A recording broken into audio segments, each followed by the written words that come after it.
আসসালামু আলাইকুম ওয়া রাহমাতুল্লাহি ওয়া বারাকাতুহু। সবাই মিলাও হাতে হাত মোরা মুহাম্মাদের উম্মত। জাগ্রত কবি মুহিব খান এই বাক্যটির দ্বারা মুসলিম উম্মাহের বিশাল ঐক্যকে বুঝিয়েছেন।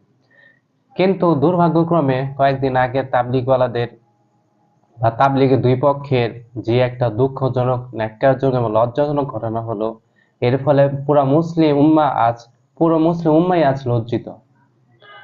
কারণ এটা আমরা কখনোই আশা করি না যে একজন মুসলমান হয়ে আরেকজন মুসলমানের উপর হাত তুলুক। আমরা সবসময় আশাবাদী থাকি একজন মুসলিম অপর মুসলিমদের সাহায্যের হাত বাড়াক এবং সহদয়ের এবং কি উদারতার হাত বাড়াক।